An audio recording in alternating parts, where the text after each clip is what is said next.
You understand? But I definitely will be able to touch momentum impulse by today. But I thought I did already. Didn't I do a bit? Did you watch already the extra video? The ball, horizontal, vertical. Oh, that one I did already. That means that was the last thing I did, right? The ball bouncing, right? That was that was the last thing. But I gave you some questions also, right? I haven't done collisions yet, basically.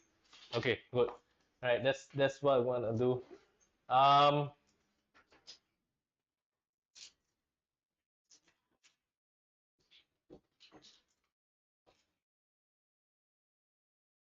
Okay, what were the questions I said that I wanted to cover? Was it this one? 51. Oh, 51. This one, right? Yeah. Okay. Anybody tried doing this? You tried doing it? Okay. All right. So, of course, the thing is this: once you have done it, right, you can ask me for answers, one. Like, I am. This is not secondary school anymore. Okay, I am not.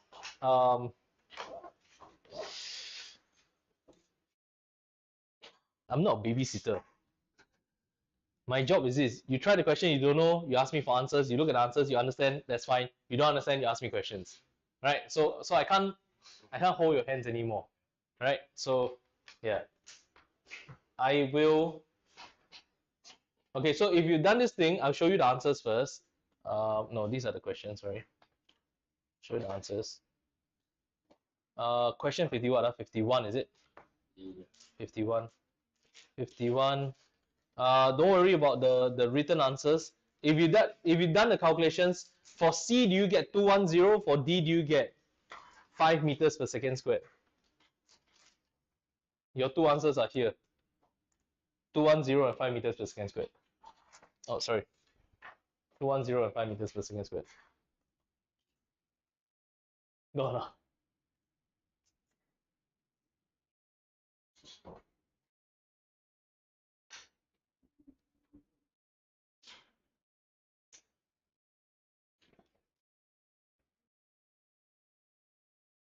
You got it? No? Don't worry, let me go through it together with you guys, okay? Can? Alright.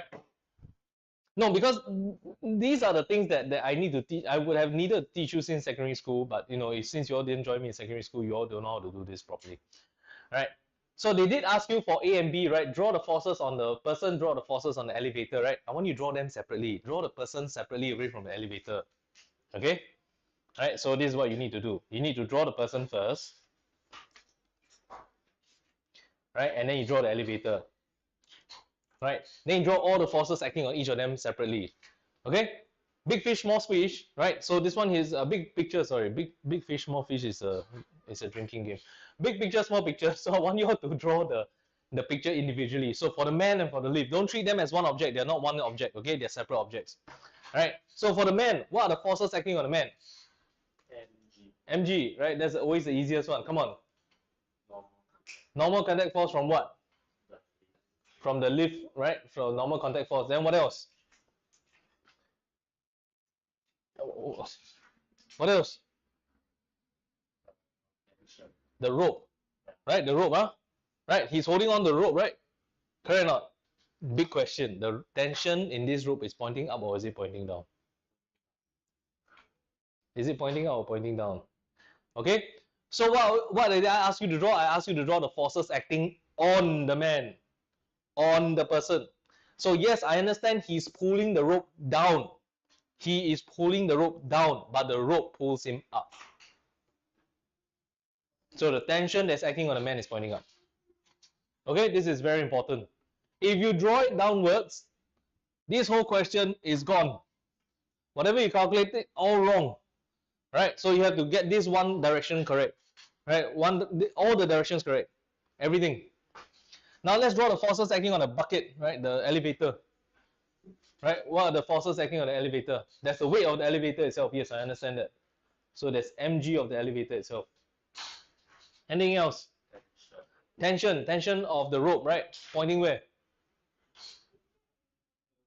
Down. See, right? The man pulls the rope pulls the lift up. It's pointing up. Right? the rope is acting on the lift upwards. Right? Say that a few times. The rope is acting on the lift upwards. It's pulling the lift up. Yeah. Okay. If it pulls, if you point it downwards, right? So then you have to understand. Then sometimes the rope is pushing the lift down. Oh. Sounds damn wrong, right?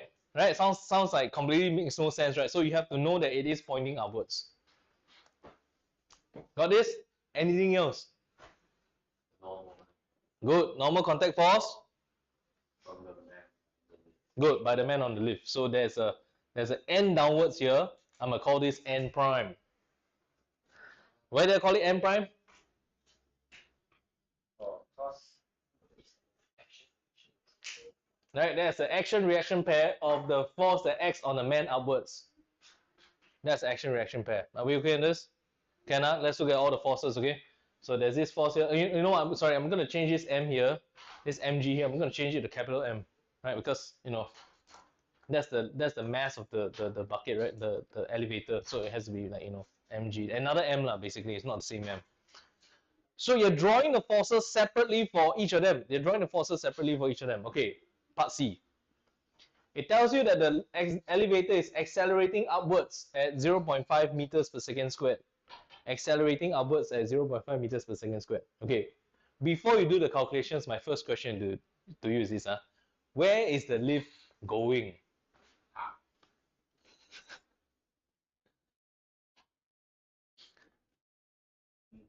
Actually, you have no idea. Why? Okay, so all the information given to you was that it's accelerating upwards. The acceleration is pointing up. But this lift could be moving down, but it's decelerating. The acceleration is upwards. It could be moving up and accelerating. The acceleration is upwards.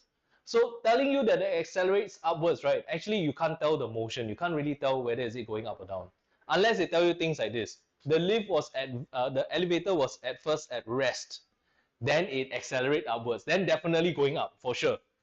If it's at rest, if you start from rest, it's definitely going up. You understand this? But here's the thing. So does the motion affect our calculations?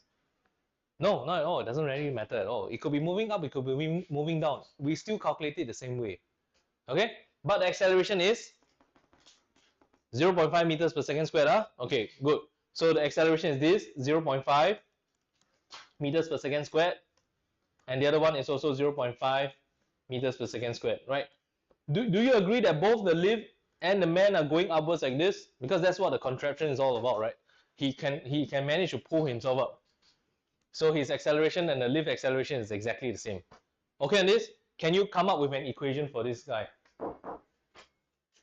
Form an equation for this guy. What does the equation look like?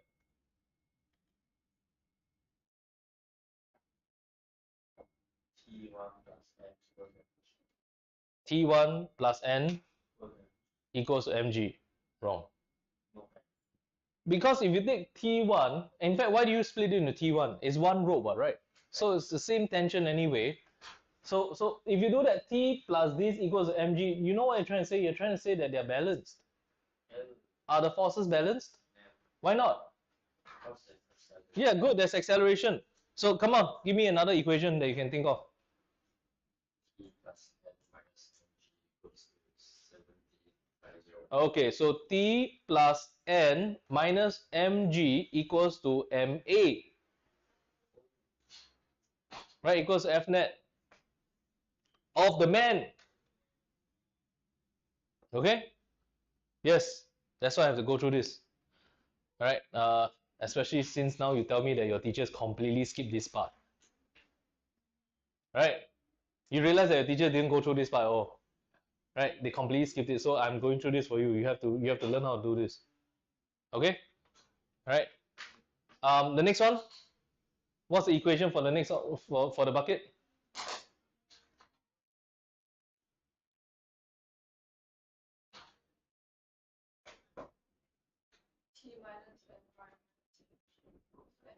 Good. So for the bucket, T minus N prime minus big mg equals to big ma. Well, ironically, the m for the man is heavier, right? Yeah. For the man, the mass is heavier. But okay, fine, that's fine. You just fill in the numbers. what's your unknowns? Your unknowns are your t and your n. You got two unknowns. You have two equations. You have to solve simultaneously. That's the number one thing you need to learn how to do in IB5 and 6 math, and physics, right? Just simultaneous equations are right. I mean, it's not that bad. It is not like HL math. Everyone thinking HL math, right? HL math, HL math, HL math, HL math. No, SL math. Okay. What's your choice of courses next time? What are you thinking of doing? That's fine. Not many people know. But SL math will limit you in that sense. Yeah. But HL math is also a very painful subject to take. Yeah.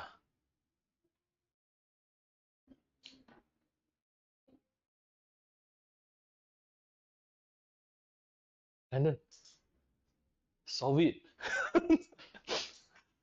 Like literally solve it now. Your job is to find T and M. T and N. N and N prime is the same value,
Okay.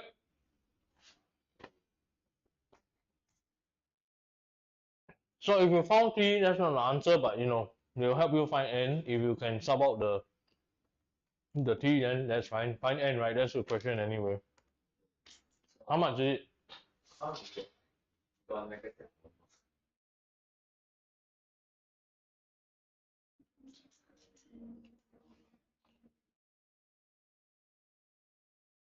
it? What's this mg?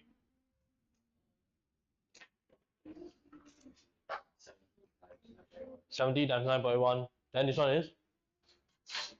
They say guaranteed 10. They take G as 10 Okay, then this one is what? 700 right? 700 and this one is 350, right? Yeah, 350, 350. Half lah. This half. 700. The mass is Eh, 70. yeah, sorry. 35, sorry, 35. Mass times acceleration. I was thinking half of the weight. Okay, so 35 here. So mg plus 35. Then inside here,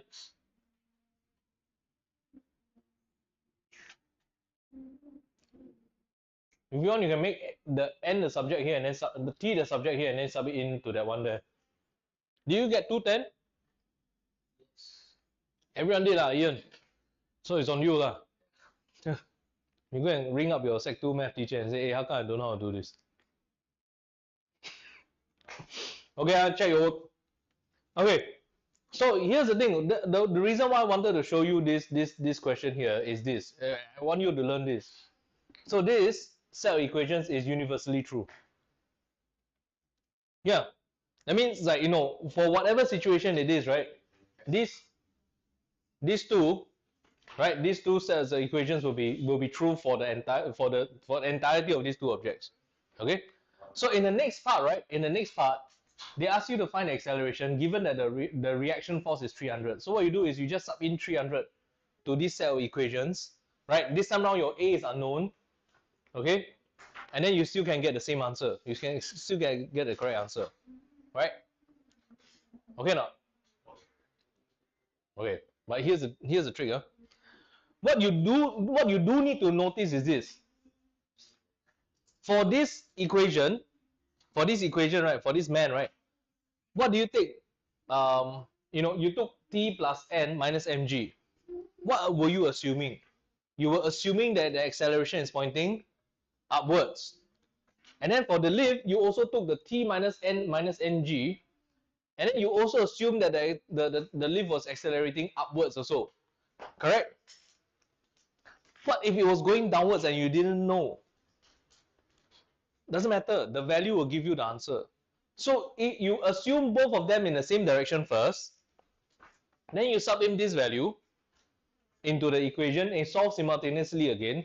If at the end of the day your A comes out as a negative value, what does that mean? It means that they're going down. That's it. That's all. The acceleration is pointing down. That's it. Right? That was the only issue. There's nothing to it. If it's positive, then that means your assumption of upwards motion is correct. We okay on this? Okay. But what's the tough part here? The tough part is this. In this example, the man and the lift were both going upwards. Okay? So it's right for you to assume both of them has the, you know, you write the equations in the upwards direction. That means the t plus n minus mg and the t minus n minus mg, you're writing it both upwards. What happens if it's that situation where you had this thing here like that, like this here, right? And then over the other side, and then like that, the pulley thing. Then one of them will be accelerating upwards, the other one will be accelerating downwards. And you have to write the equation according to their directions. Right? Let's say, for example, this is T, right? And this is like M1G. And this is M2G. Okay? Right? Then you have to write it as T minus M1G equals to M1A. And the other one is T minus M2G. Sorry, it's the other way around. So the other one, we have to write it as M2G minus T equals to M2A. Right? You have to write it, you know, according to the directions. You have to write the equations according to the directions. Do you understand this? Can Can? Okay, good. Yeah, that means now move on already lah. Because this is settled already. So if you know they're going in the same direction, you write it in the same direction. If you know one is going up, one is going down, you write the equations to show the direction of motion. By doing so, right, if let's say you do the calculation here, and your A is negative, it just means that instead of going up, this box was going down, and the other one was going up. That's just what it means. Okay? The part that confuses students a lot is, how come I don't write both upwards for these two objects? Because it physically doesn't make sense. You understand? Physically, it doesn't make sense to write the equations for both of them going upwards. So I do have another equation, do have another question in my notes, which is on this page here, this one. Right? One is 1 kg, one is 2 kg. What's the tension and what's the acceleration? They ask you to do this. I asked the two of you to do it. But they ask the rest of the class to do this. Right? You can take this as homework also. Right? Just mark it down as homework. Right? Just make sure you do this. As well as this one here. Right? So you write the force equations according to how the accelerations will go. So you know that this 2 kg mass will accelerate to the right. You know that this 1 kg mass will accelerate downwards. Then you write the equation as such.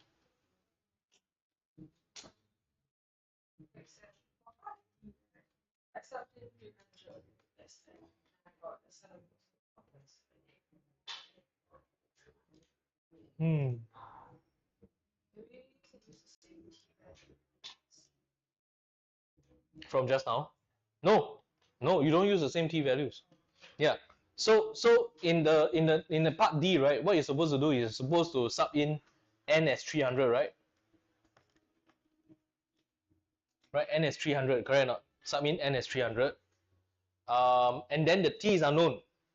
We don't know what the t is yet, and we don't know what the a is as well. Right? That's why you still got two unknowns and you still have to solve it simultaneously for part D. So you have to retry the part D again. Right? It's a new set of simultaneous equations. That's what I'm trying to tell you.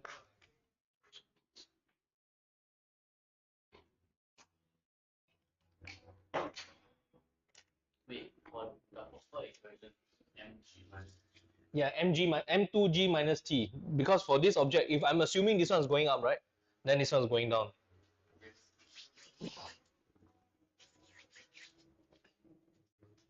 We got background bar music. I thought that was the time. Yeah, I know, but now it sounds like background bar music. Like it's a live band playing while you're learning physics. Like Timber Plus like that. Timber Plus. Very loud. You've been to the one at one off Timber Plus? Yeah, yeah. There's another Timber Plus here So a also. lot of drum. Yeah, yeah. All the Oh, is it? Yeah. They like to get drunk. No, I mean, no choices. Probably in their genes.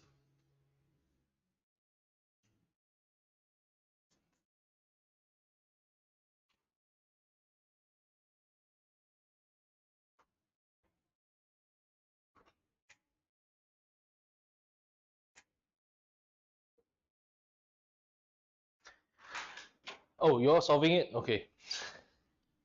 Yeah, solve it lah. Like just do as quickly as you can. It's just simultaneous anyway. Yeah. So the one thing about me is I don't know whether you know. Yeah, I don't like you all to sit here and do practice while I look at you. It's uncomfortable.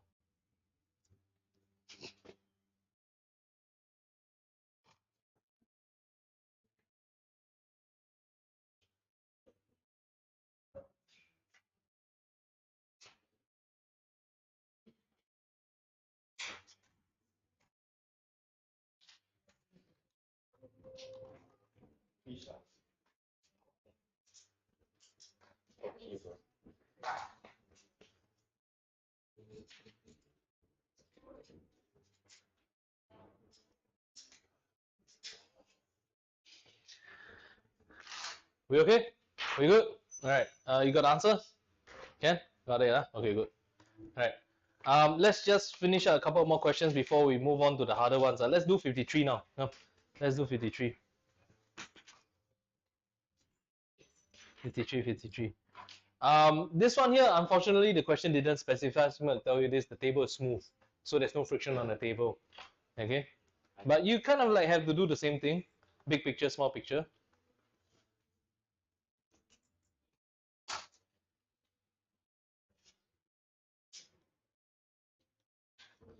Right, 60 newtons pulling a 30 kg mass, that's pulling a 10 kg mass.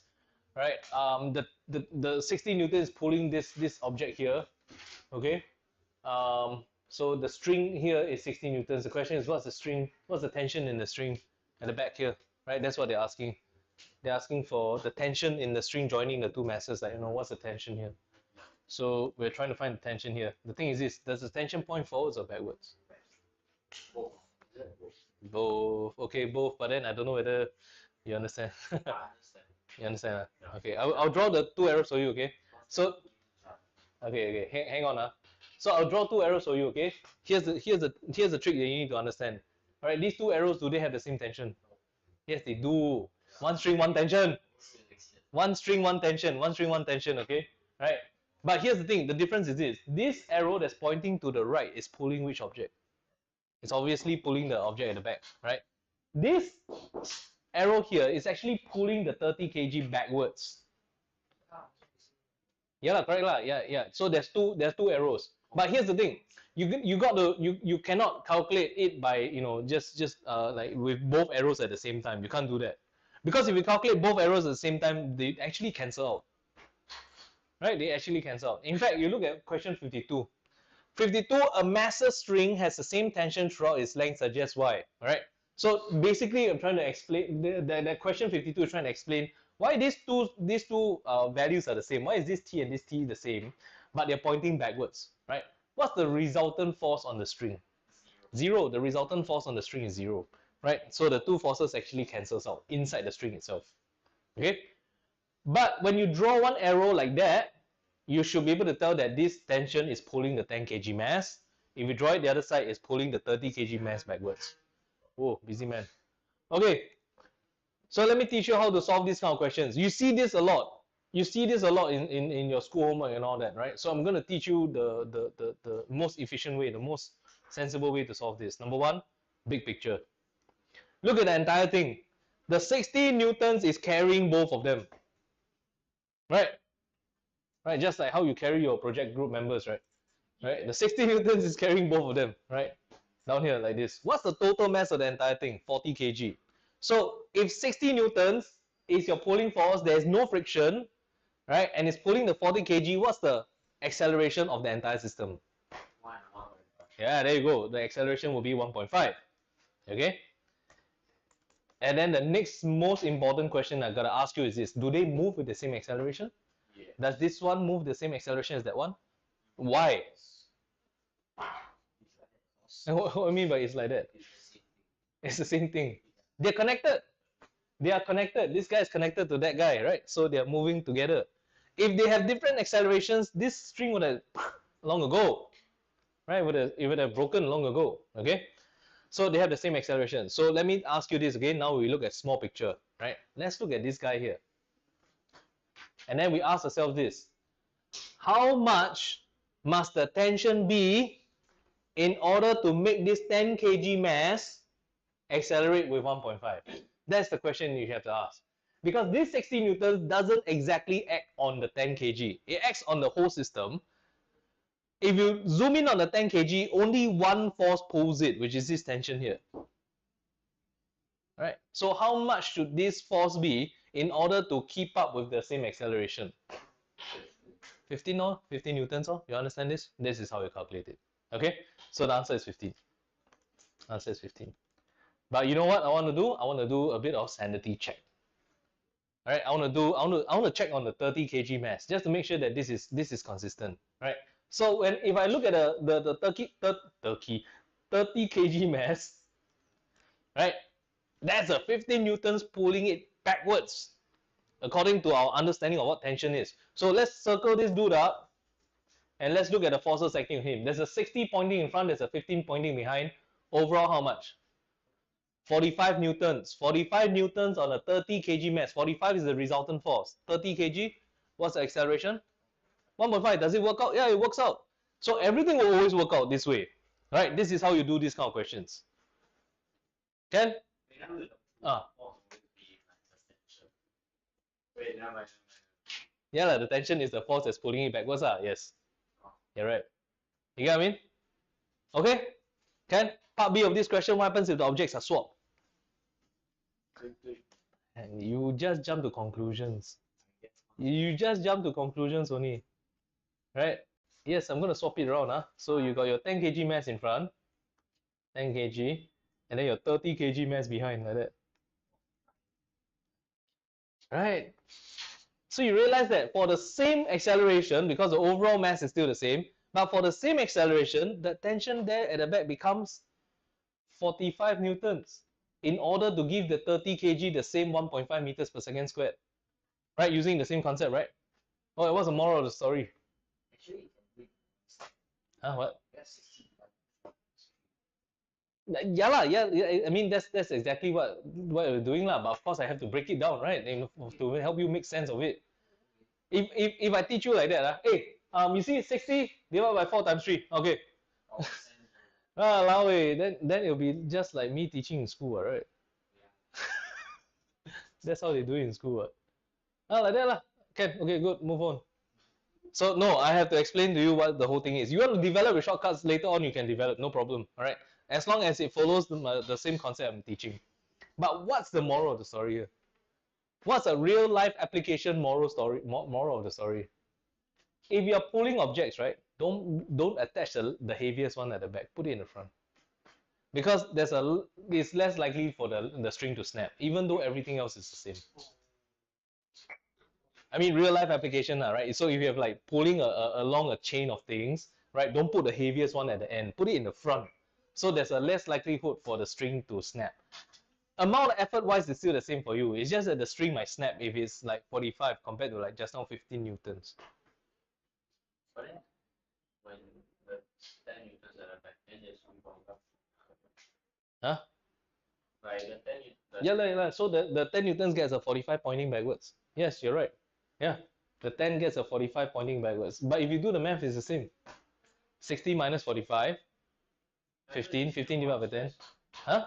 No, just now the string was how much? 15. Now it's 45. Yeah, so there's a less likelihood of right? So what does it mean? It means don't put me at the end of rope climbing rope. Right? Yeah. Yeah, because the string must snap. Okay, 53 done. 54, I'm just going to take 5 minutes on 54 before I move on finally. All right, 54.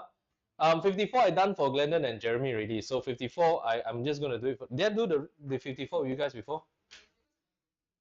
But I give you, oh, but similar to this. No, you gave us 2 blocks.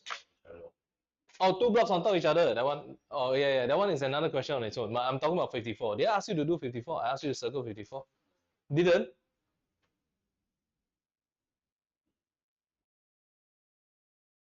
Did I go through this concept of 4, 6, and 9 newtons? And then if I erase one of them, what's the resultant of the other two? Yeah, it's just 6, right? Okay, this one you understand, right? Glendon and Jeremy, you understand this one, right? Okay. Also, the other one was the one on top of the other. So which is this one here on top of the other. Did I go through this in class? I didn't go through this in class, so I'm supposed to go through this. Can you get the details of this drawing? Top one is 2 kilos. Yeah, I know I did this in class with the two of you. Sorry, yeah. 2 kilos is 5. This is 5 newtons. And then the friction is 2 newtons. How many? 2. 2 newtons. Okay, good. And the floor is The floor is smooth. Okay, thank you. Okay, and they asked to find the acceleration for both objects, right? Like I said again, the 2 kg is not attached to the 4 kg, so the 2 kg can slide over. What's the acceleration of the 2 kg mass? So you're taking 5 minus 2, right? Which is 3 newtons then divided by 2 kg, right? So 1.5 meters per second square. Is that right? Everyone got this? Right, copy this down first. If you haven't done this yet.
Okay, right. For the 4 kg mass, you have to see it this way. Can you all agree with me, guys, that there is a friction of 2 newtons acting on a 4 kg mass? Right, why?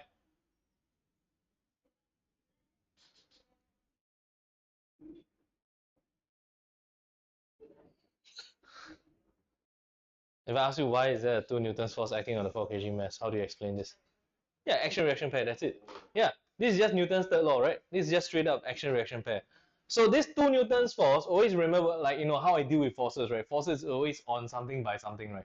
So this frictional force is on the 2 kg mass by the 4 kg mass, and therefore flip it around, there must be a frictional force of 2 newtons that's acting on the 4 kg mass that's acting by the 2 kg mass in the opposite direction. So if that's the case, then I isolate that 4 kg mass like this, and just, you know, kind of like just look at the 4 kg mass like that. There's a frictional force of 2 kg on 2 newtons on top. There's no friction at the bottom. So what's the acceleration of this dude? There you go. Right, so it'll be 2 divided by 4 kg, 0.5 meters per second squared. Right, and this is how you do these kind of questions, right? Being able to identify forces that they didn't tell you at first. Is that gachapon? Where do you get your gacha from? Where do you go buy? No, I came very early because I had students. Then I was hanging out, so I went to walk in this class. And I found like that process. Are they the original Takara gacha I have no machines? Oh, okay. Anyway. Are we okay here now? Can I move on? I can move on, huh? Okay, I'm gonna move on. Did I do the water jet thing with you guys already? The water jet on the wall thing? I did that, right? Okay, cool. So those are like the more difficult ones already. Okay, right? So these ones here are your these are considered as standard Sec 3, Sec 4 dynamics, huh? Yeah, Sec 3, Sec 4 dynamics. Yeah. Okay. The new one that you learn is the is that momentum impulse one. The egg, this is the IB5 version, right? I talked about, right, resultant force on the egg, right? Then the seat belt, right? Then I talked about the, what else did I talk about? I talked about the ball bouncing, right? The bouncing ball, okay? The ball bouncing. I also talked about this water, this whole spraying at the wall one, and ask you what's the force, right? Okay, I'm gonna go through. Okay, so I kind of want to tell you that what I've just done so far is that I've covered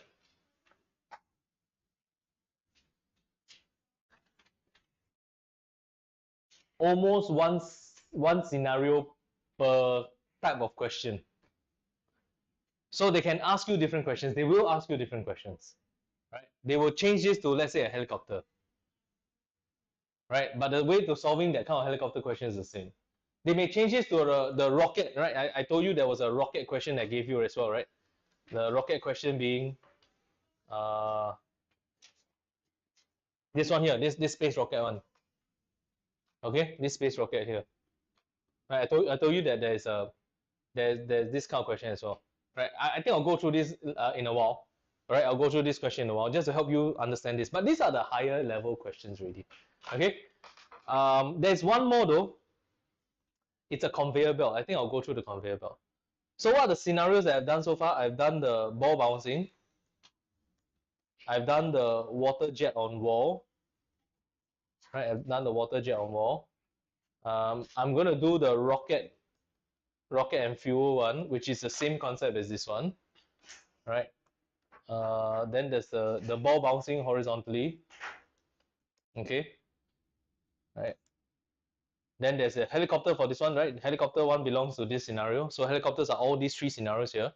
The ball bouncing is these two scenarios. There's one more, which is conveyor belt. Okay, there's a conveyor belt scenario.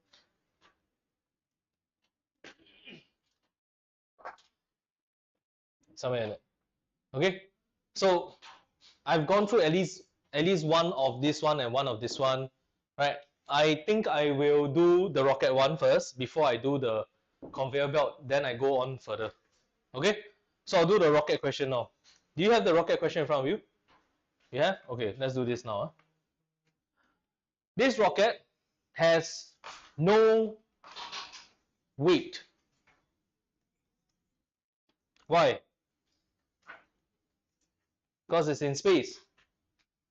This rocket has no weight. What do you want to give this rocket? You want to give this rocket an acceleration of 50 meters per second squared. So no weight, but got thrust, right? How much should the thrust be? How much should the thrust be in order to give the rocket an acceleration of 15 meters per second squared with the mass of 5,000. This one very straightforward. 75,000 newtons, right? 5,000 times 15, that's it, right? Okay, all right. Seemingly like, oh, okay, that's it. 75,000 newtons. But how does a rocket in space get this thrust? You need to burn off fuel. So this thrust must come from the burning of the fuel. That means how much force should the fuel get when it's being pushed out? 75,000. The fuel should experience a force of 75,000 newtons, while the rocket will experience so that the rocket can experience a force of 75,000 newtons. You understand this? Can I? Okay, good. So they're asking how much fuel must be burnt per second.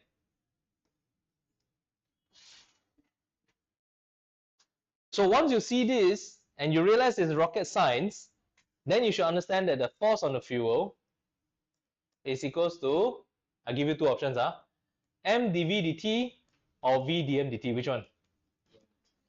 V dm dt, right? Yeah. Yeah, v dm dt. In fact, what are you trying to find? What's the question asking for? The volume of They're asking for dm dt. They're asking for how much fuel must be burned, right? They didn't specify like the fuel, is it in volume or mass, right? So I can find just dm dt, right? Okay, can you all agree with me that it would just be like that? 75,000 equals to 15 times dm dt, and that's it. That's your answer. Hey, sorry, it's not 15. 1,500. I see the wrong number. 1,500. Sorry about that. 1,500. Because they said that the gas must leave at 1,500, right? That's it. That's the answer. So 75,000 divided by 1,500. That's your answer.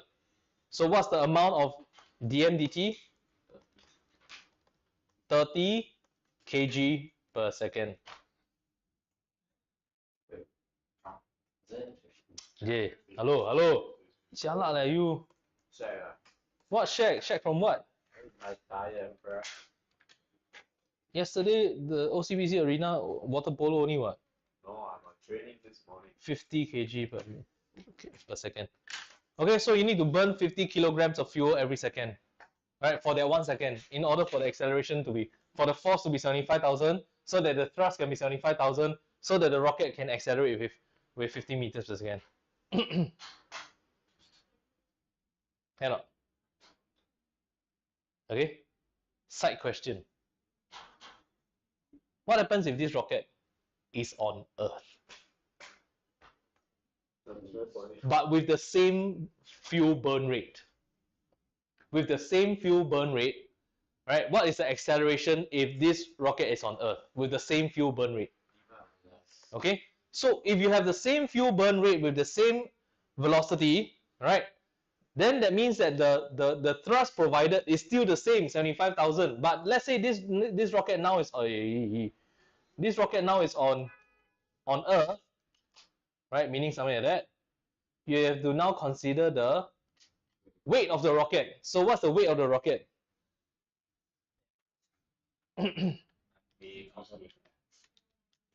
Right, so it's 9.1. And let's say you go with 9.1, right? So 49,000 newtons, right? Okay. So with the same fuel burn rate, right? With the same fuel burn rate, you get a thrust still the same as 75,000. That one doesn't change, right? Because same fuel burn rate. But then the resultant force on the rocket is different.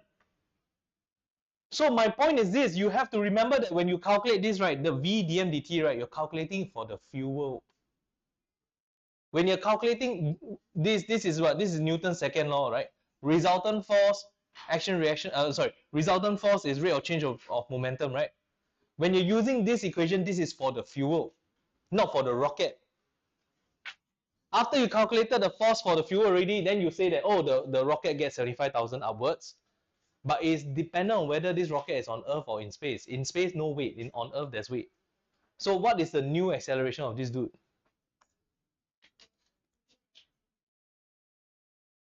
it will be 75,000 minus 49,000, then divided by 5,000 kilograms. What's the acceleration here? What? 5.2 meters per second squared, which is much lesser than the 15 that was, he gets when he was in space. You got this? All right. But read the question carefully. Maybe the side question could be this. Assuming now he's on Earth, how much fuel must be burned in order to get the same acceleration? Then that's a lot more fuel, right? But you all know how to do the calculation for that, right? This was just my brand of side question here. And then that's it lah. Okay, what's the difference between this question, guys? What's the difference between this question and that water jet question? Water jet has no weight. Yeah, I mean, okay, let's say this was the outer space one again, like, in space. What's the difference between this and the water jet question? Okay, this question just straight up wants you the mass over time, right? That's it. The water jet one has what?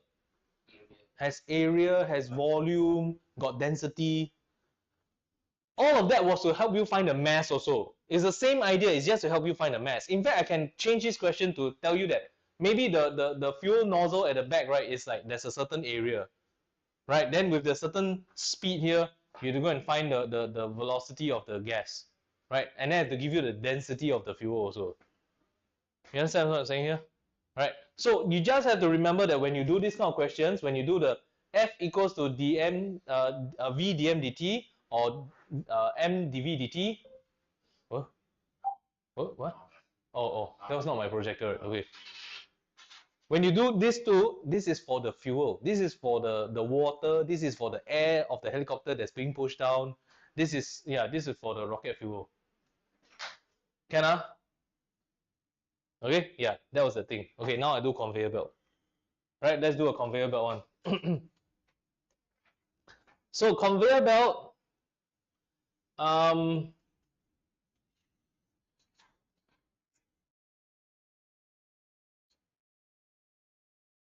they tell you something like this. So you just draw it in for yourself. It's a very simple diagram. They tell you that there's sand that's being poured on the conveyor belt. Okay, sand that's being poured on conveyor belt. Okay. Hey, write this in here. Right. The sand will move along at a constant speed of 5 meters per second. The amount of sand that's being dumped on the conveyor belt is 20 kg per second. Okay? Then the question is asking you, what is the force required to pull the conveyor belt along?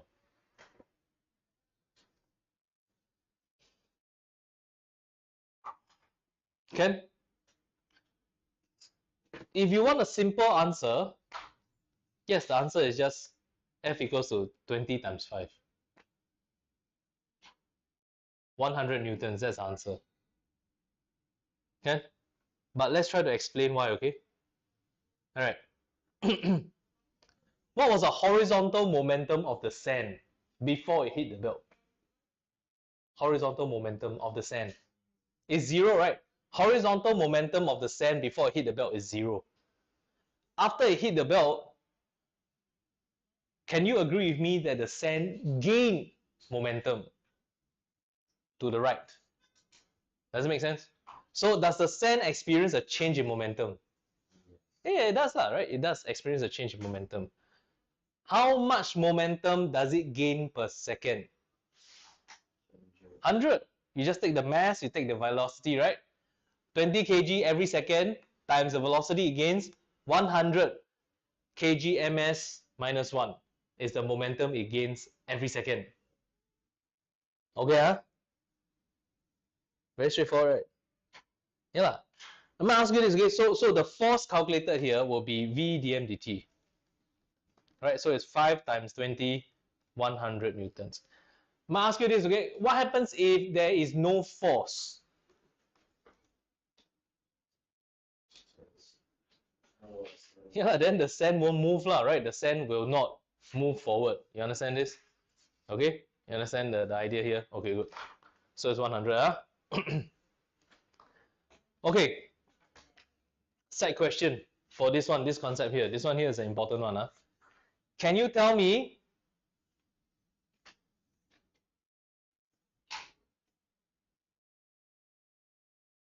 what is the amount of KE gained by the sand per second?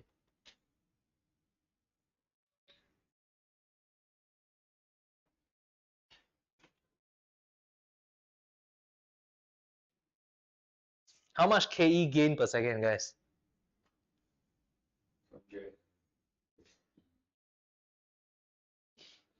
250?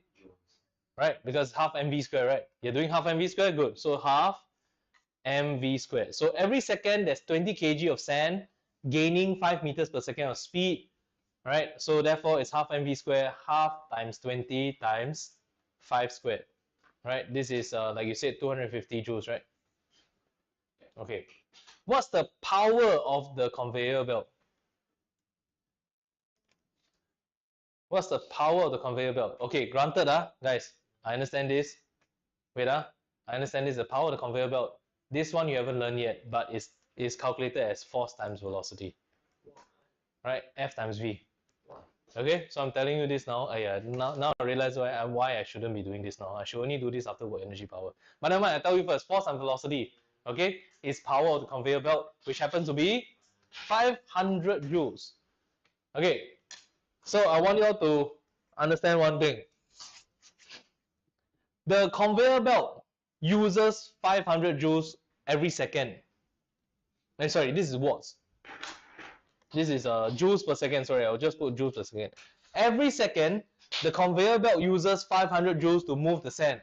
But the KE gained by the sand is only 250 joules. The discrepancy is where? Right? This 500, this 250. Where the other 250 went to? Okay? Yeah, it's heat and sound basically. Right? So the missing, right, the energy dissipated, okay? Energy dissipated is equals to 250 joules. This is due to the work done against the friction experienced by the sand.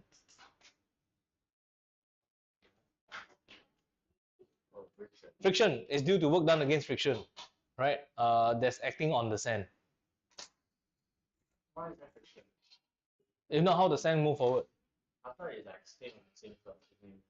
Okay, how does a travelator work? You go to the airport, you stand on a travelator, right? How does it work? When you stand on it, how is it that you're moving forwards? It gives you a friction. Oh. Yeah.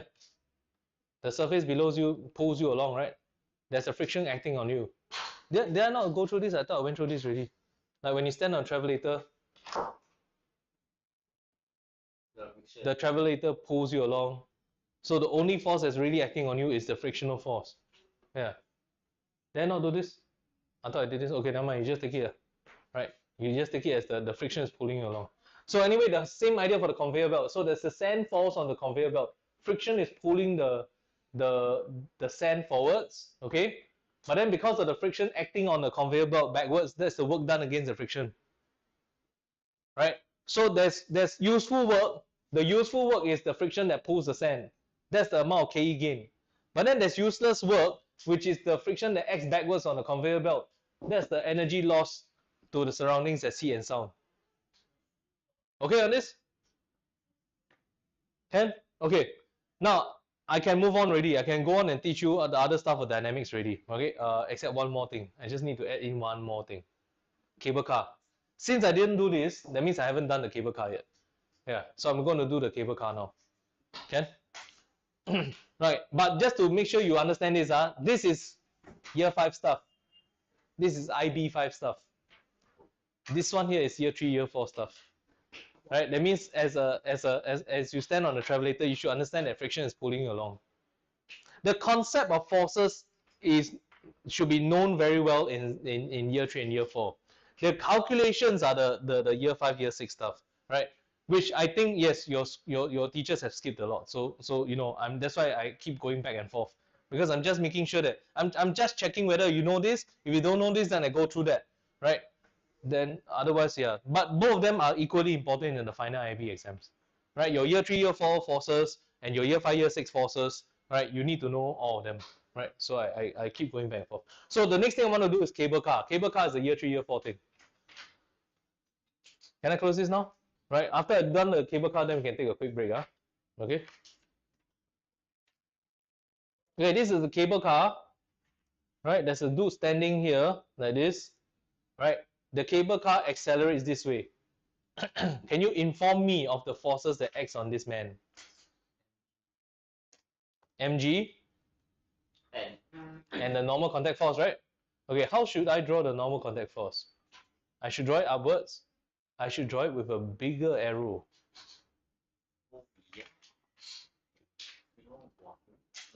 Why? Yeah, because it's accelerating upwards, right? So the normal contact force has to be high, has to be bigger. Okay, so that you can accelerate upwards. Next question: are these all the forces, or is there something more? Friction. There's friction also. Okay, there's friction as well, right? The friction is acting to the right this way. Okay. So in terms of resultant force, how does the resultant force sort of look like?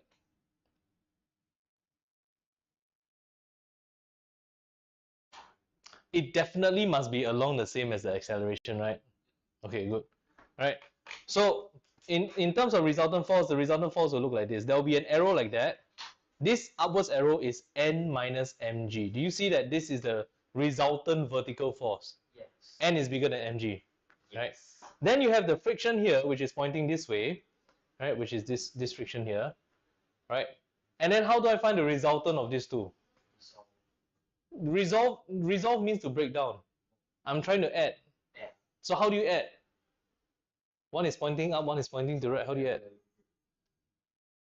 Oh, wait. Parallelogram is not wrong, but it's yeah. What's that? What's it? The Pythagoras. Just Pythagoras, dudes. Pythagoras.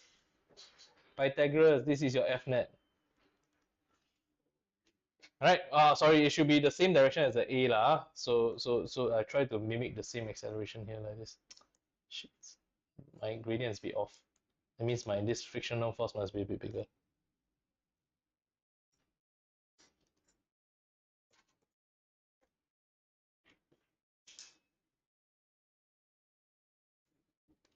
Okay, Pythagoras, you can find this. But again, this is year 3, year 4 physics. This is the like basic forces. Okay. So yes, you have to learn how to identify forces when it doesn't seem to be there. Right? We will continue to do this thing in circular motion, chapter 6. Right? When we get to chapter 6, but not yet. But the concept is the same. So even though even though you don't see it, right, even though you don't see it, right, you don't know what the forces are, the only information you have is what? The acceleration is going up, right? So then you have to start inferring. You have to start inferring what could be the forces acting on this guy. And how big are the forces? Right? So you have to infer that the N force is bigger than the mg. You have to infer that there's a frictional force pulling him along. And therefore the resultant of the N minus mg and the frictional force is the F net that points diagonally like that, like the acceleration. Okay? Yeah, well, pretty much that's done then. Wait, I just want to wrap up all the scenarios. Have I done this one here? Trolley with a ball? No, I haven't done this one. Okay, I'm not going to do this now. Okay. Right. I have a train trolley, okay? Which means that there's no wind blowing inside the trolley, Please don't tell me there's a wind blowing inside. There's no wind blowing inside, Okay, what can you infer from this picture?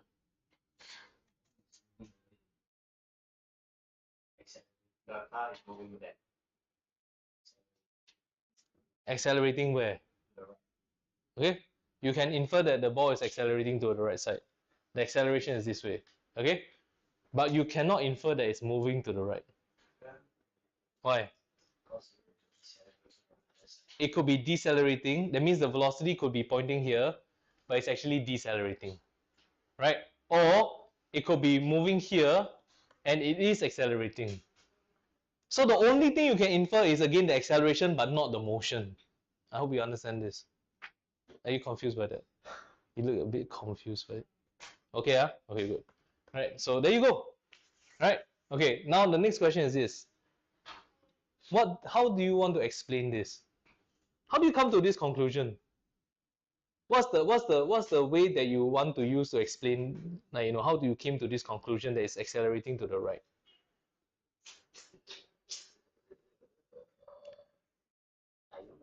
What concept are you basing this on? Anyone? Common knowledge. I forgot. I forgot. I forgot the other explanation. Are you thinking of inertia? Yeah. When the train accelerates that way, then you lean backwards. Is that what you're using? Or not? Yeah. Yes. No. Yes. Okay. Yes, the answer is yes. You can use inertia, but there's another way of explaining this. I mean, which chapter are we on? And forces, right? So we're going to use forces to explain this. What are the forces acting on this pendulum? And mg and tension. Okay? At this point, a lot of people will make this mistake and say that there's a pulling force at the back here. This is wrong. Huh? There's no pulling force. In fact, there must not be a pulling force. What's the resultant of this T and mg, guys? What's the resultant of this T and mg?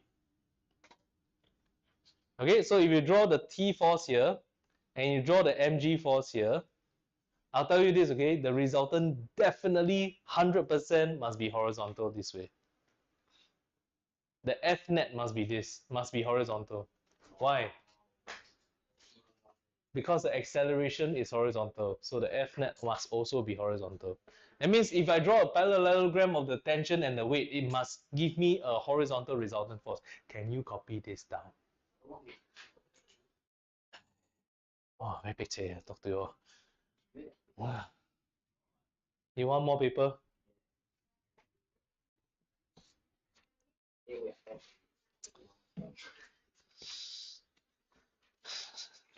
You take them out.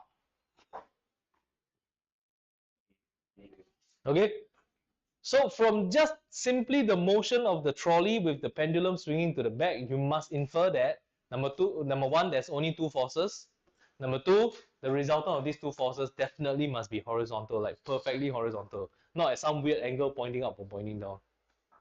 Okay, why? Because this train is moving to the right horizontally, so the acceleration, this ball must also be accelerating. It's actually accelerating this way. As the train moves, right? As the train moves, the pendulum is also moving that way. It's also accelerating that way. Okay, can? Now, if the train is constant speed, how does the pendulum look like? Constant speed. If the train, yeah, it's just vertical, right? This one you understand, right? If the train is at rest, it's also vertical. Okay, can? Okay, good. So we cleared this scenario also. I mean, I'm just clearing scenarios because you will see these scenarios in your questions, right? Then you need to know that this is also a Sec 3, Sec 4 thing. Right, then I haven't done, I mean, I've done some of the year 5, year 6 scenarios. This is Sec 3, Sec 4 scenario. But both of them will come out for you. Like, they will both come out in the exam. Let me go through one weird one before we take a quick break, okay? I said I want to go through one more, right? Right. Okay, I'll go through one more before we take a quick break. All right, this is a very ridiculous one. This tank is filled with water. There's a balloon that's tied to the bottom of this tank and is floating inside the water. Yo, Glennon. Yes. Hang on, Remember the the tank is moving to the front, to the right, but then it suddenly decelerates. So there's a braking acceleration backwards at this. Okay? Can Alright. Then the question is, how does a balloon move, right? How does a balloon move because of this action? Okay?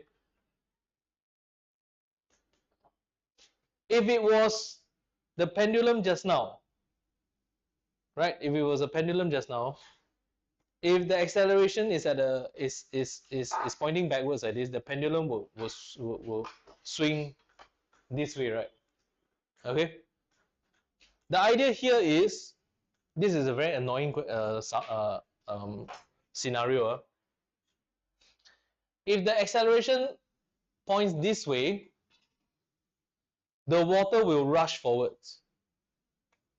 Okay, the balloon will also lean forwards, right? In fact, because of inertia, everything will try to move forwards, right, like this. Because you suddenly brake, right, everything will just move forward. But the problem is that this is air and this is water. Water is denser than air. So what happens is the water will push the balloon back. Due to inertia, the water will rush forward, but because as the water rushes forward, the balloon is being pushed backwards. So the balloon will look like that. It will lean backwards like this. Okay, this is the only explanation you need to get. This is a weird one, right? You can take a break after this already. Yeah. Wow.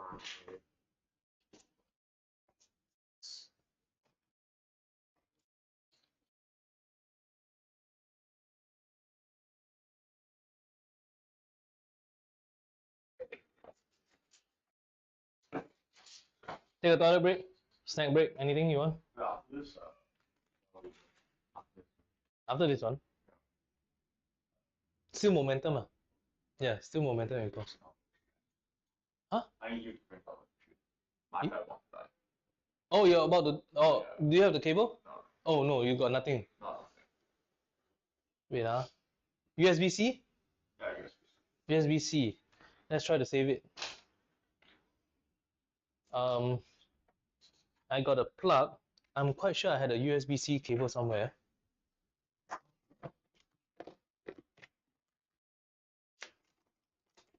Oh snap, I brought it home. Hang on, let me just take a quick look. Oh, I'm sorry, yeah, I had to print it out. I brought it home, I brought my USB-C cable home.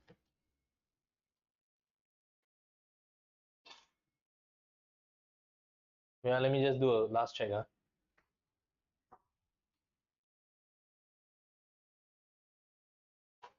Yeah, sorry, I brought it home. Yeah.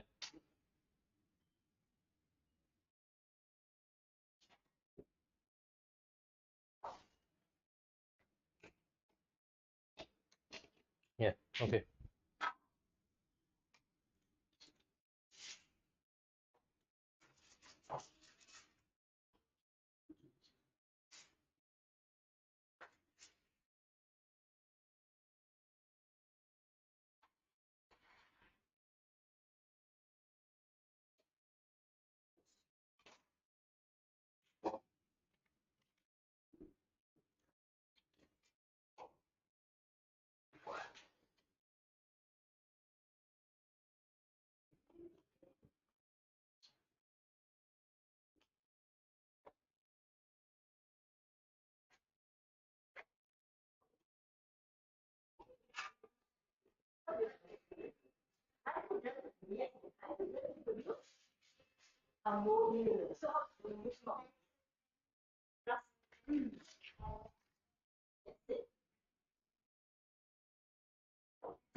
What are those what are those tokens there?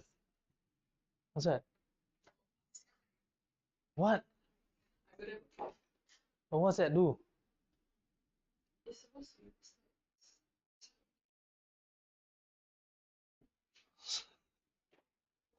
Eh,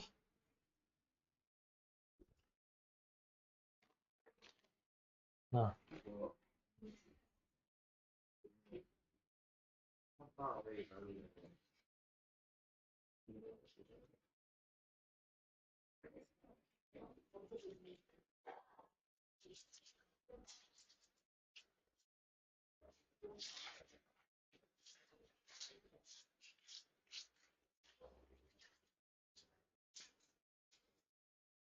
Okay, can we continue? Can Back to year 5, year 6. Physics, okay? All right. Back to this scenario. Back to this scenario. So now we're gonna advance now, right? After going through all the year 3, year 4 stuff, mixing with a bit of year 5, year 6. Now we're gonna advance back into the year 5, year 6 stuff. I want to look at this ball again. This ball is bouncing on a wall, right? Give me all the values that we had the last time around. What are all the values? How heavy was ball? 2 kg. Okay. What was the initial speed? 8 meters per second. What's the rebound speed? 5 meters per second. What was the contact time? 0.02 seconds. What was the F net then acting on the ball? Sorry, what? Okay, 1,300 newtons. Okay, good.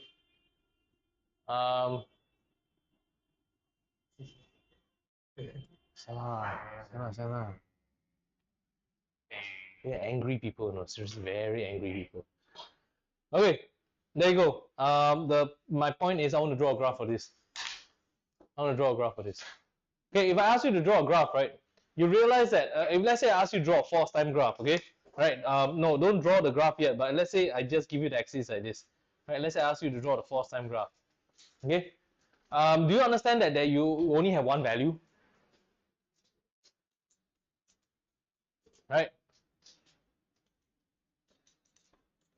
Okay, which is the 1,300 newtons, right? So if you had to draw it, then you would have drawn a straight line, right? Because there's no other values, right? But here's the problem, okay? I want you all to look at the ball again and how it bounces on the wall. Okay, so I got a ball here, right? I got a ball here. It's flying over here, right? And this is how it looks like when it collides. So when it collides, right, it looks like this. It's gonna touch, right, a very small contact surface area here like this, right? Very small contact surface area, right? It's gonna collide inwards. Do you see that the ball compresses a bit? Right, the ball compresses a bit like that, and it's gonna bounce out again. So once it bounces out, it kind of like goes back to its original shape, right? And the contact area becomes lesser. Okay. So if I ask you if I ask you like, what happens if this wall has a meter, a data logger, and it records the amount of force that acts on the wall, how would the graph of the data logger look like? Right, it will look like this. Don't draw this. Don't draw this, huh? It will look like that. It increases and then decreases. Why does it increase and decrease? Because of the contact area. So it starts off as a small contact first, then it increases to a maximum value, and then decreases again. You get what I mean? All right. Now in physics, we don't like curves. Because if we have curves, right, we can't integrate this thing. We have to count the number of squares. So if given a graph paper, you have to count the number of squares. It has happened in the IB exam before. Like this. They give you all the grid squares like that, right? And you go and count the number of squares. And then you estimate the area.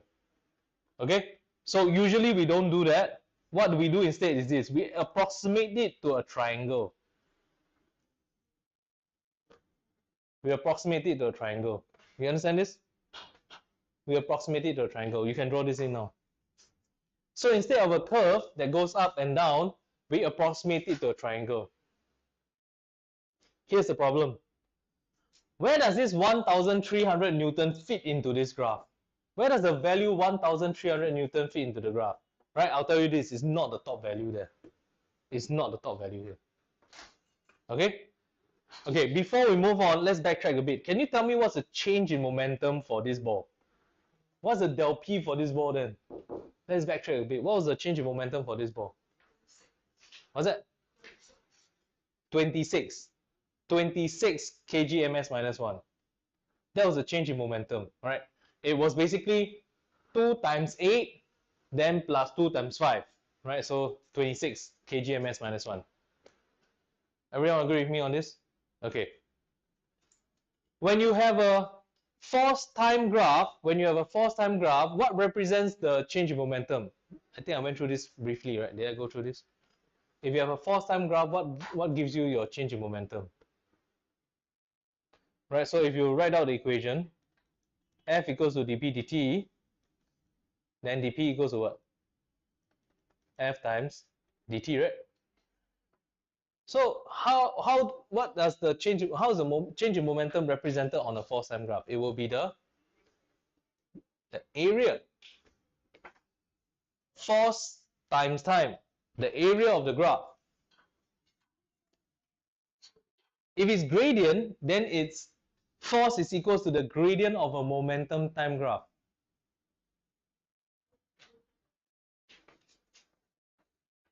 This is area.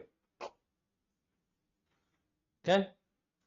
So no matter what, you know that this triangle will have a will have an area of 26.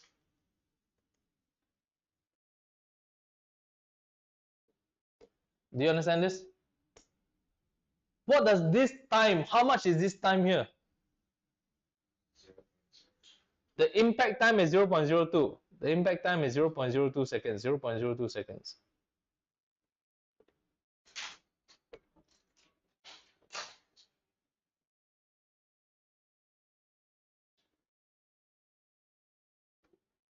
Okay? Okay? Alright, then here's the deal. So where does the 1300 fit in to the graph? Right? The 1300 is half the height of this triangle for the same base.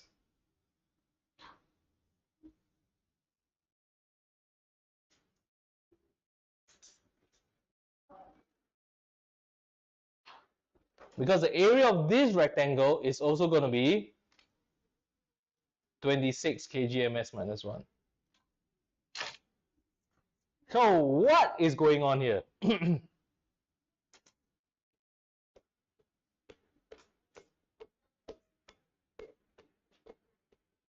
Right, the concept is this. The real force is the pink color arrow here. Right? The real force, the force that goes in and back again. Right? The force that goes up and then down. Right? The area under this, what you call it, this triangle here is going to be 26 because that is the change in momentum of this ball. Right? You calculated it, right? But then we went to calculate this value called F net. F net, how do I calculate F net again? What was the equation for F net? 26 divided by 0.02. I took the 26 and divided by 0.02. Right? And then I got a value 1300. And then I tell you that the 1300 is basically half the triangle height. Right? The idea is this. When you are doing calculations, when you're merely doing calculations and you calculated F net is dp dt, right? The 26 divided by 0.02 gives you 1300. When you get this value of 1300, it's considered as the average resultant force during impact.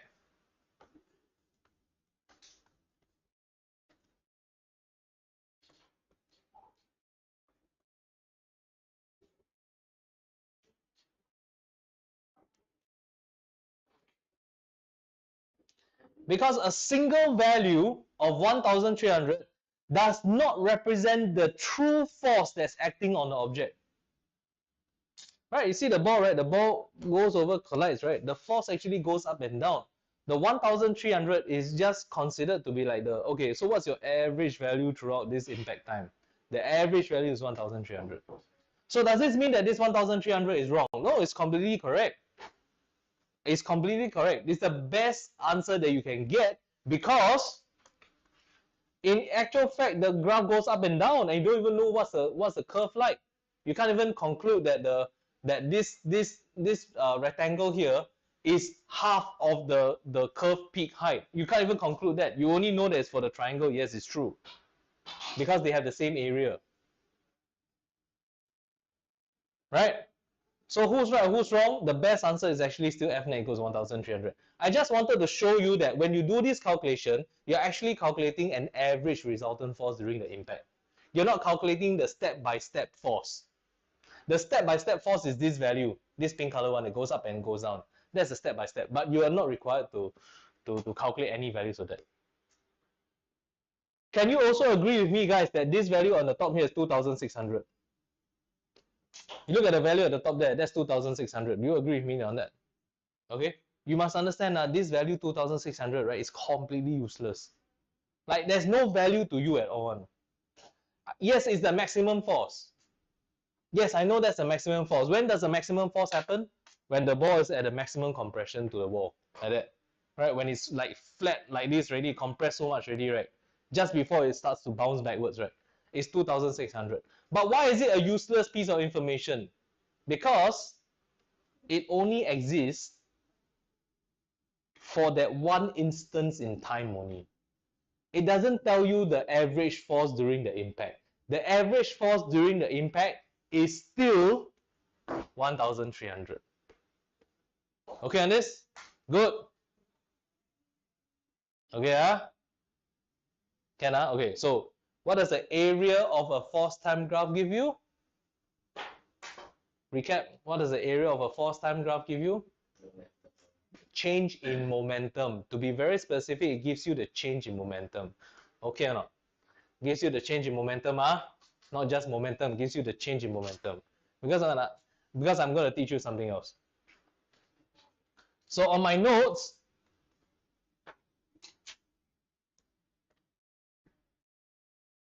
right? This is the force time graph again. Okay, I'm gonna tell you this. So we understand that the area has changed in momentum, but I want to be really specific. And what is the specifics? The area. Did I print out for you already? Oh yeah, okay. Sorry, I thought I didn't print out for you. I was like wondering what you were writing on the notes. Okay.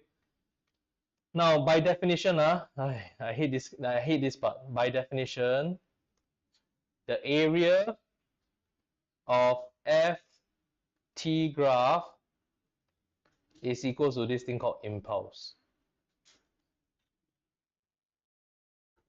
So I'm just going to teach you this word impulse now, right? Impulse, if you can see in my notes, right? I made a mention of it, but I decided to take it away, right? But impulse is truly a very useless term. It's super useless. Okay? Right? Explain why. What's the definition of impulse?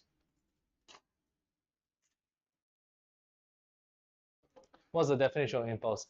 Definition of impulse is force times time. Okay? But you have to define impulse this way. Can you all see that impulse is basically the change in momentum? But can you define impulse as a change in momentum? No. What's the definition of impulse? I just said no.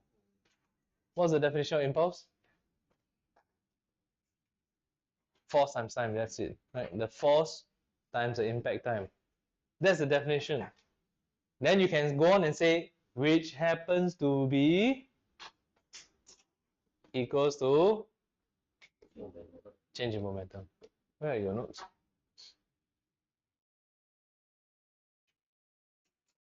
It's in my notes. Look at my notes. It's written there in the next page. Flip over, flip. Yeah, that one there. Yeah, that one there. Okay. So what is the change in momentum again? Sorry, the area under the graph. Technically, the area under the graph should be defined as impulse, right? Definition of impulse is force times time, which happens to be equals to change in momentum. Seriously speaking, right? If you get rid of this whole nonsense here and just leave it as change in momentum, nothing is lost. You still get the full picture anyway. Impulse is a very useless term. I don't know why also. Right? Okay, I'm gonna ask you this, okay? So therefore, can you say this, F net equals to rate of impulse. Does it make sense? Yes. Because impulse is what? Change in momentum, right? Rate of change of momentum is F net lah. Right? Yeah, it's just a damn useless term. Sorry, man. Okay, impulse is super annoying. So don't get confused by impulse. Right? I swear that I think they left it there just to confuse the hell out of you only. Right? It's completely useless. Okay. Have I done Pocomo with you? Pocomo? No, right? Okay. Sorry, I'm getting a bit confused because I have 3 other classes doing the same thing. No, 2 other classes doing the same thing. So I get a bit confused at who's done what. Okay, so I haven't done Pocomo yet. Can right? Which is what I'm gonna do now. Next. Can? Okay, I'm gonna close this now. Right.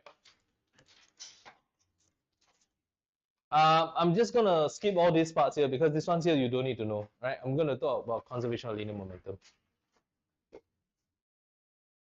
Let's start. This is principle of conservation of momentum. That's why I call it Pocomo. Right? I'm quite sure your school calls it PCM, but I don't think it's funny enough, so I put Pocomo. Okay. What does it state? It states that the linear momentum of an isolated system. Okay, keyword is what? System. Does it say object? No, it says system. What is a system? A system has 2 or more objects. Alright? A system is based on the number of objects that are inside. If you have 2 objects inside, then that system is those two is of those 2 objects. You understand this?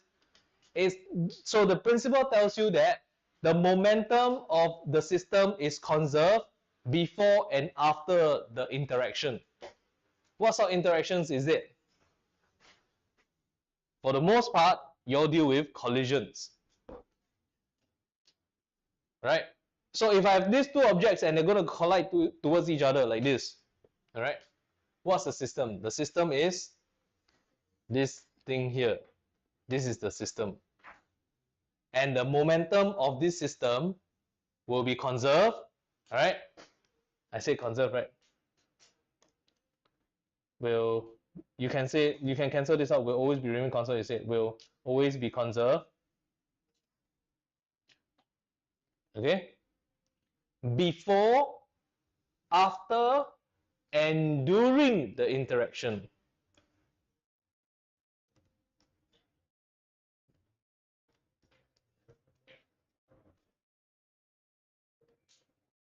Okay, before, after, and even during the interaction.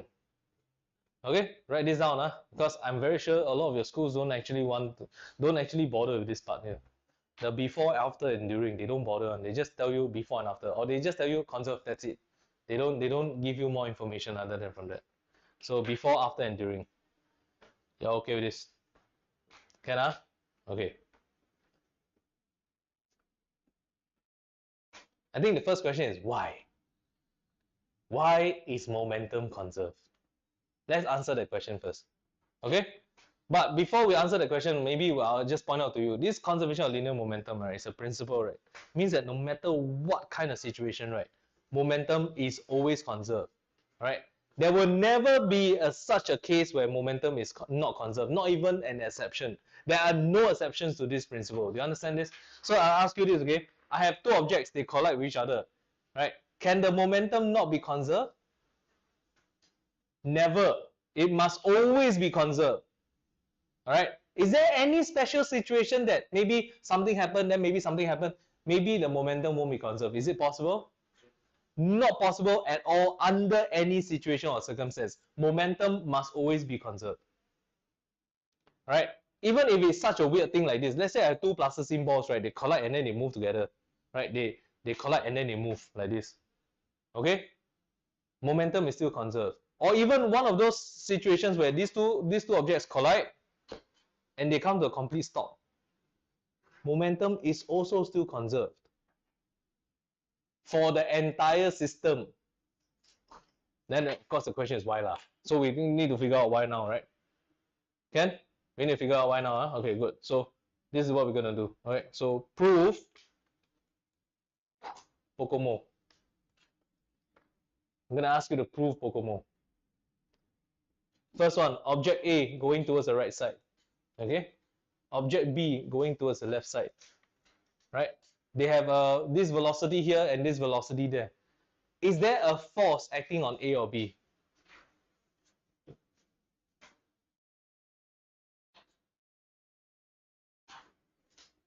Object A is going towards the right, object B is going towards the left. Is there a force acting on either of them? Wait, normal contact force. I'm going to cancel those two out. Any other force? Is there any horizontal force? No, right? Because if I tell you that it's going towards this object at this velocity, that object at that velocity, I'm assuming constant velocity. There's no resultant force acting on these two, right? Until they collide.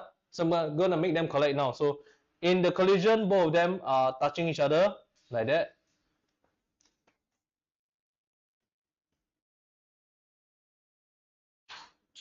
Okay, good. Can? Okay. Is there a force acting on A during the collision? There is, right? Is there a force acting on B during the collision? Okay, maybe I draw this a bit significantly smaller. So A and B are different masses, okay? They have different mass. Mass A, mass B, different mass. But will the force be the same? The force will be the same. You're still falling on bad habits again still. Where are your good habits? Where are all your good habits? Good habits are hard to keep, right? Yeah. Bad habits easier. Yeah. Just say no, right? Yeah. If it looks different, just say no. Alright, why are they the same? Anyone? This force is on A by, that force is on B by. Are they not action-reaction pairs? So they must be the same. So FA and FB must be the exact same magnitude, even though they're different directions.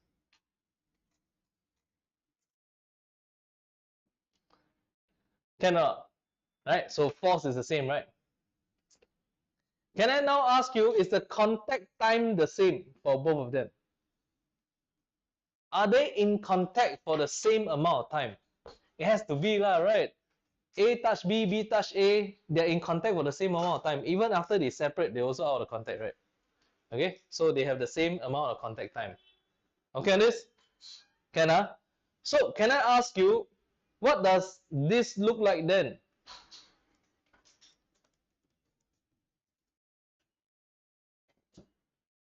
What means if you take the force and multiply by the impact time, what does it give you?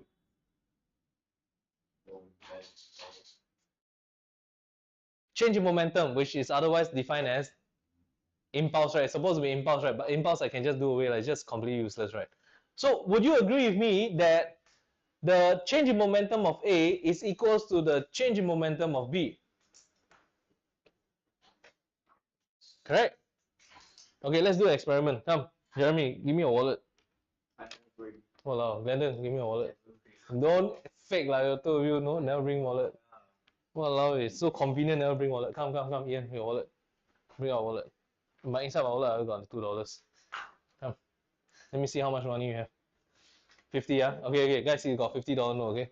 Alright, so here's the deal, okay? What's the total money in this system? $52, fair enough. Okay, and then according to this relationship here, the momentum lost by one object is equals to the momentum gained by the other object, right? So, yeah, pass me your $50. Okay, fair enough. So now I got 52, he got 0, right? Okay, what's the total momentum of the system still? Still 52, right? So it's still okay, right? That means it's conserved already, right? So I can just walk away with this, right? Alright. The whole idea of momentum works like this. The momentum of the system, the total momentum of the system did not change because one object lost momentum to the other object. The total sum is still the same before and after the collision. So A may move over here, B may move over there, right? Honestly speaking, you guys will have no idea how much the velocity is after moving. You're not expected to predict any of them. You have to calculate, not predict. Right? You cannot say, I use my gut feel. Right? Then I think I know this amount or that value. There's no such thing as gut feel. here's the thing, you look at B, right? If B is a bowling ball and A is a ping pong ball, if A is flying over this way and B is a bowling ball rolling across this way, when ping pong ball bounce against the bowling ball, will the bowling ball go backwards? Will the bowling ball roll backwards if you throw a ping pong ball at it? No, right? I mean, those who play bowling, you should know, right? Like bowling ball is how heavy, ping pong ball is how light. So this B could also be moving here, but we just don't know. We have no idea. We need to do some calculations for that. The calculations will come in later, but for now, you must understand this. The total momentum of the system before the interaction, this is the before. The total momentum of the system during the interaction, this is the during. The total momentum after the interaction, this is the after. According to Pocomo, according for the Pocomo, must be constant throughout the entire time. Why? Because the loss of momentum by one object is equals to the gain of momentum by the other object. The total momentum in the system is still conserved. Okay? Any chance for this to be maybe there's an exception anywhere? Not at all. It must always be conserved. Even if you go to some other galaxy at the other end of the universe, this is still true. This is a universal truth. Cannot. Let's do some examples. A, 2 kg, speed 5 meters per second. B, 1 kg, speed 3 meters per second. What's the total momentum of this system?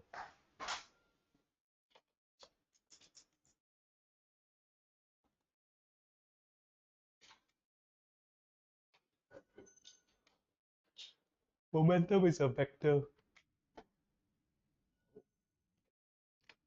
Negative 7 kg ms minus 1. Sorry, not negative, just 7. 7 kg ms minus 1. 2 times 5 minus 3. Okay? So this guy here is considered as a negative momentum because it's pointing towards the left. This one is positive momentum. So 2 times 5 plus 3, negative 3 times 1. Right, so the total momentum of the system is 7 kg ms minus 1. Right, object A, object B. I'm asked, okay, so the thing is this, what happens after this? Do they both bounce away from each other? Does one stop? Does the other one continue? Do you have any idea? No idea, right? Okay, good. Right, so the trick is this. If I do tell you that after collision, A moves back at like maybe 1 meters per second, and B moves back at maybe, maybe also 1 meters per second, for example, okay? Oh, no, sorry. Let's say A moves back at 1 meters per second, okay?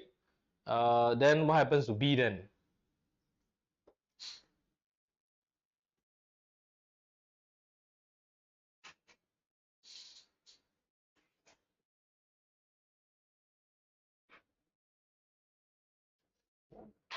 Right.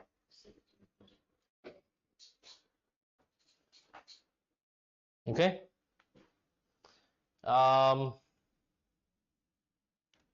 so B's speed must be like 8 meters. Is it 8? Yeah, 8. 1 kg, right? And then 2 kg, right? Sorry, no. It must be 10, 10 meters per second.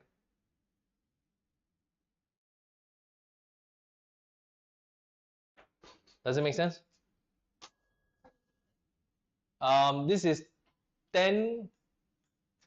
Wait, sorry. My math is getting damn bad. So this is 2, right? No, 9, sorry, 9. This is 9. 9 meters per second. Right, 9 here, 9 moving this way, and then the 2 moving backwards, right? 2 kg ms minus 1, 9. Right, the total momentum is still 7 kg ms minus 1. Okay? Right, but there's something wrong here. Sorry, the numbers are a bit off. Yeah, but the whole idea is that you have to just make sure the momentum is conserved before and after. Okay? Right, I'll give you a better example. Sorry, this one, the number doesn't make sense suddenly. But here's the thing, Pocomo is applied for what? What's Pocomo applied for?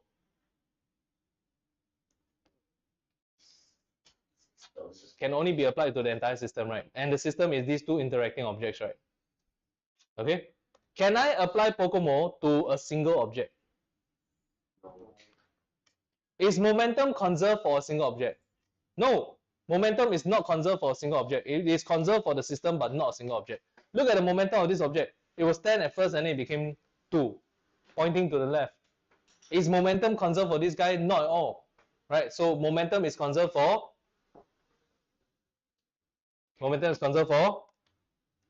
systems. Alright. And therefore, for the conservation of momentum, the equation looks like this. This one here. M1U1 plus M2U2 equals to M1V1 plus M2V2. If you don't understand why the equation is written like this, what does M1U1 stand for?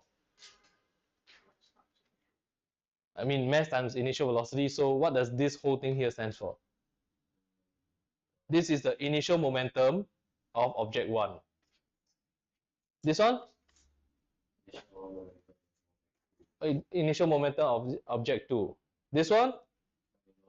Final momentum of object 1. This one? Final of 2. So if you take the final minus the initial, and you take the other one, final minus the initial, again what we are saying is the loss of momentum of one object is equal to the gain of momentum of the other object. So what happens to the total momentum of the system? Remains constant, remains conserved, remains the same. Okay, Ken? Okay, good. Now I still got about a couple of more minutes left, right? So maybe I'll just go through the next section a little bit, right? Just to give you a heads up, especially for those who have done this in school already and you're a bit confused by this. Okay, right. Now, traditionally, there are these 3 names for the types of collisions that you will get. These are the 3 names. Elastic, inelastic, and perfectly inelastic. Okay? Personally, I do not like the term perfectly inelastic, but I think you may have heard this in school. Perfectly inelastic. I don't like to call it perfectly inelastic. In fact, I like to call it completely inelastic. Okay? Then, of course, why do I want to do that? Why do I want to call it completely? But your school will call it perfectly. That's the problem. If you are looking at this term, guys, if you're looking at this word, if you see this word in school and they say perfectly something, right? You must look for the word inelastic. Because some schools have started to say this. Elastic collisions are perfect. So it's actually supposed to be called perfectly elastic. Right? This word perfectly is screwing a lot of things up. So what's your job? Your job is to ensure this. If it's elastic, it's just elastic. Don't go and care whether is it completely or perfect inelastic or elastic. If the word is elastic, it's just elastic. Right? And then all you have to remember is there are 2 types of inelastic. One is just inelastic. The other one is some inelastic with some word on in front of it. Like either completely or perfectly inelastic. So how many types of collisions are there? 3 types, Alright, I go through the first one, okay? The first one is called elastic collisions. Elastic collisions. Alright, who has done this already in school? You have? You have? Okay, good. What's the definition of elastic collision? Right? If you don't know, I'll tell you this now, but you have to remember this word for word. Everyone must remember this word for word. Last 10 minutes, right? Just give me your 100% attention, right? Last 10 minutes. Elastic collisions, total KE is conserved. Did I say total energy? No, right? Did I just use the word energy? No, it's total kinetic energy is conserved. Right? That's the definition for elastic collisions. Okay. What's the common mistake here? Some students, upon being asked, what's an elastic collision, right?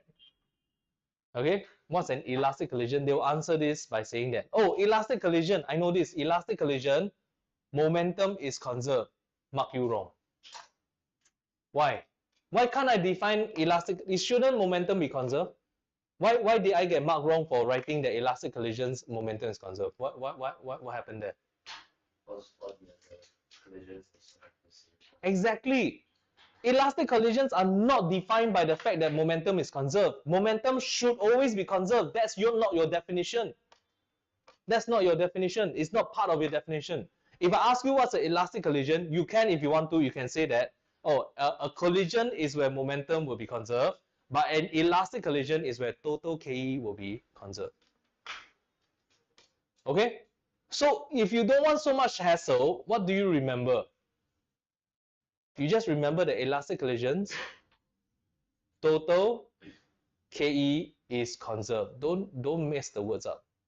Right? This is just like that. Okay? But maybe I add on 2 more words. Conserve before and after, not during the interaction. Okay, yes, I know it's a bit strange now, like, right? Momentum is conserved before, after, during the collision. But elastic collisions, KE, total KE is conserved before and after, but not during the collision. I'll explain why later, right? But, just, so, I'm going through a lot of details, right? So all these details comes in as like 1 or 2 marks sometimes. So I'm just helping you to try to catch all these 1 and 2 marks. Okay, all right.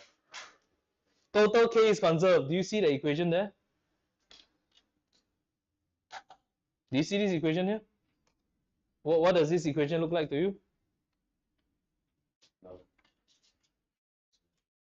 What does this look like? I mean, what does it spell out like in English? What does it mean?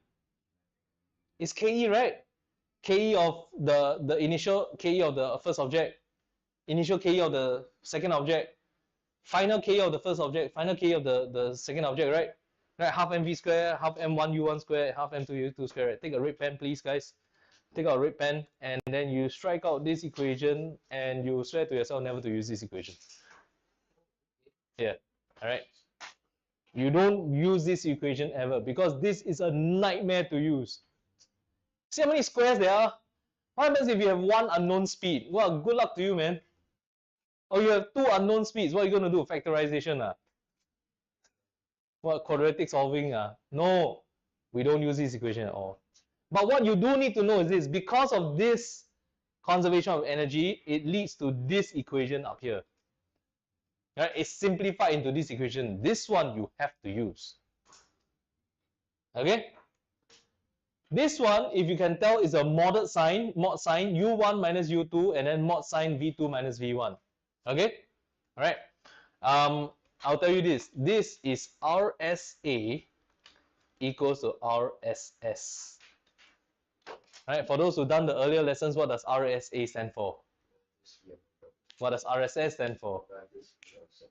Relative speed of approach and relative speed of separation. Right? And here's the deal. If it's an elastic collision, KE, by definition, KE is conserved, and therefore RSA equals RSS, and this is only for elastic collision. This doesn't work for other collisions at all, right? You see, your first equation here is what? What's this equation called? What's the first equation there called? That's your Pocomo equation, right? That's your conservation of momentum equation, right? That one is by standard. By standard is there everywhere, right? So for elastic collisions, EC only, all right, where the RSA equals RSS, right? So to help you understand elastic collisions, right, then the trick is this. Once you understand elastic collisions, right, you understand the other two. Because the other two are not elastic. The other two are inelastic. So only elastic collisions you can use this, right? Let me show you how to use this. Can I give you a scenario now? Right, I'm going to close this. I'm going to close this. I'm going to show you this. All right. I got object A moving here. I got object B moving there. Right. Object A is moving 7 meters per second. Object B is moving 5 meters per second. Okay? Okay, 7 and 5. What is the RSA? Still bad habits. You still got very bad habits still. Like week after week after week, yeah, you end up still saying the same answer. Still bad habits there. You have to get rid of those bad habits. It's 12 meters per second. Okay? It's 12 meters per second. So I'll tell you that this is an elastic collision. So it is an EC. It is an EC like this. Bang. All right. They collide. Right. And I'll tell you that they will, I don't know, maybe one of them will move, whatever it is. I'll tell you this, okay? I'll tell you that A moves away. Oh. Right. A moves away at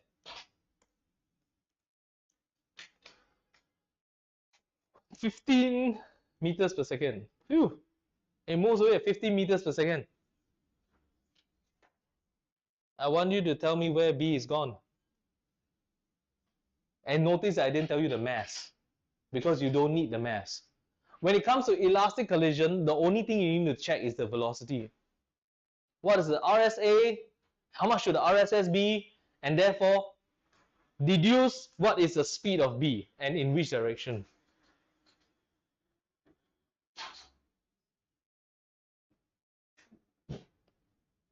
Three meters per second to the left.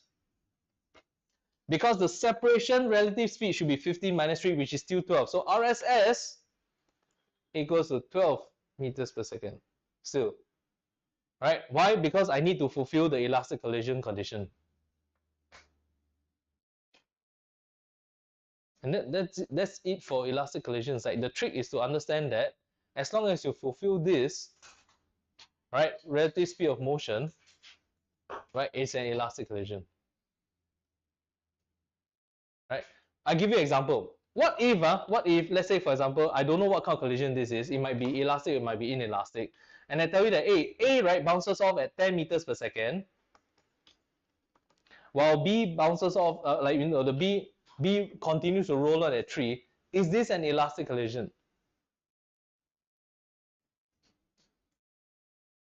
No, right? What's the RSS here? 7. Right? The RSS is 7, right? So it's not the same, right? It went from 12 to 7, so it's not the same. So what kind of collision is this? Yeah, if it's not elastic, it's inelastic. That's the trick. Okay? Alright? Because you check, right? You see the velocity, it's not, the RSS is 7, not 12 anymore. Alright? So if it's not elastic, it is inelastic. That's the trick here. You get this? But let me ask you this, okay? Is momentum conserved? Momentum is conserved. Momentum will be conserved no matter what. Alright? I just didn't tell you the mass, so you don't know how much mass it is. Okay? So if they give you a scenario where this is, let's say, again back to the same scenario, this is, let's say, 15 again. Okay? Let's say this is 15. And therefore the relative speed of separation is 12. Okay? You know that this is an elastic collision. Right? You can conclude that this is an elastic collision. Right? RSA equals RSS.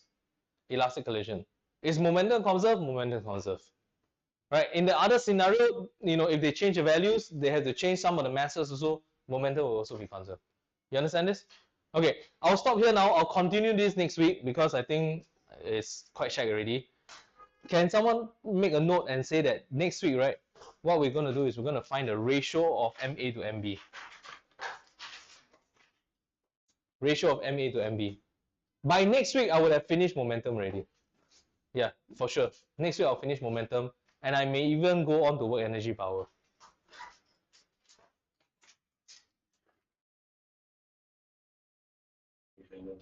Okay. Any questions from schoolwork? Anything that you all want me to settle?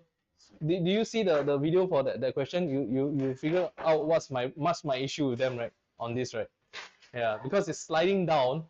I would have thought that it accelerated also. That's why I used 36. Yeah, but the assumption is that it's still 35. But just the question is not clear. IB will not make this kind of mistake. If they realize that they made this kind of mistake, they will avoid the question. Yeah.